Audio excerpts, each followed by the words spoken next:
Hello guys, it's Chacha again here. Remember to like and subscribe to my YouTube channel. Here it's Chacha. Today we are going to talk about why the Kenyan shillings is losing value, and this being the Kenyan shilling is the historic low of 120 against the US dollar. This comes in amid political uncertainty with a pending Supreme Court ruling. In summary, the weak shilling means the costlier imports and the rise of in the cost of living. The political instability is expected to continue weighing on this or on the shilling in the coming days. Currency trading solution provider is a day finance says. The Kenyan shilling fell to a historic low against the dollar on Friday with an analyze projecting further weakening this week. On the back of uncertainty in the country's political environment, the local currency, which has been on the losing streak against the major currencies, weakened to the exchange at 120 to a unit of the dollar, setting the ground for the costlier imports and rise of the cost of living. So the investors are viewing the country's political environment as a certain where the presidential candidate Raila Odinga has moved to the court to challenge the presidential elect William Ruto's winner. The country's Supreme Court has 14 days to make the ruling. While the currency recovered slightly to 119.87, it remains weak than the last week's close to 119.62. We expect the political instability to continue weighing on the shilling in coming days, pulling back to 120 levels. See the 220 level, sorry. The senior treasurer, the associates at the currency trading solution provider, Asia Finance. The weakening shilling comes amid continued report shortage of the dollar in the market, mainly by the importers. On the bank of a shrinking forex reserves, the country's foreign exchange reserves are now at 4.39 months to cover as at the August 25th, below the East African communities targeted to 4.5 months. Central Bank of Kenya, however, says a usable foreigner exchange reserves remain adequate at around 7.61 billion dollar shillings.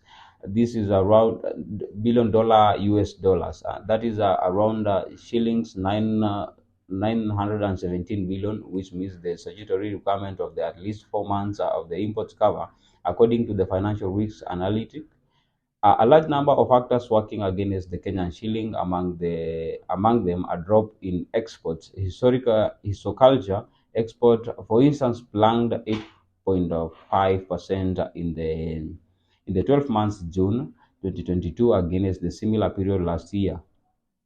Although overall goods exports and surged 11.2%. This was the surpassed this far surpassed the 21.7% growth in the imports of goods, he said.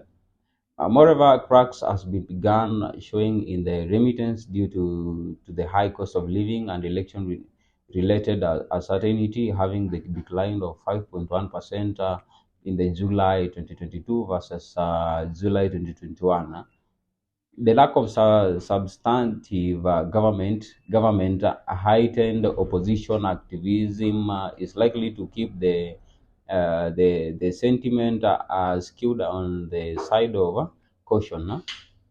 The US Fed has also continued to signal its aggressive rate stance in the fight against inflation. However, the microeconomic environment is expected to improve once policy level clarity has returned.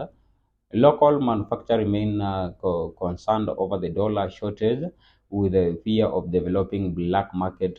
The shortage, which has heightened in June, continues to affect the orders of raw materials, with the high import cost pushing up the prices to basic commodities such as flour.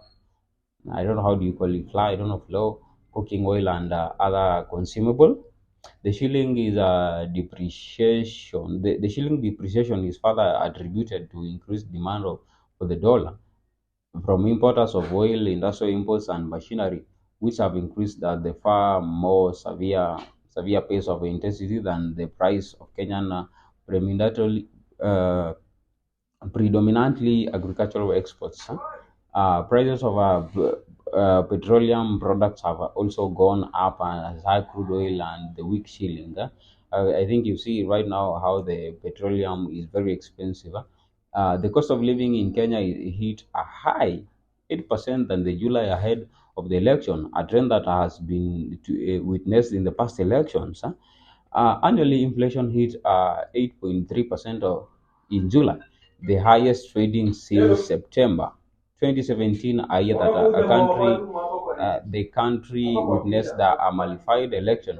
In July, Kenyans took a street protest the high cost of living, which has hugely blamed globally supply chain disruption disruption caused by the Ukraine war, with the two countries being a major basket of producer of Kenya. I think right now you can see how the prices of food and unga, it was around 100 bob per 2 kg, but right now it is 210. I don't know, 200 Kenyan shillings. So that's how the inflation have gone up. So remember to subscribe to my YouTube channel.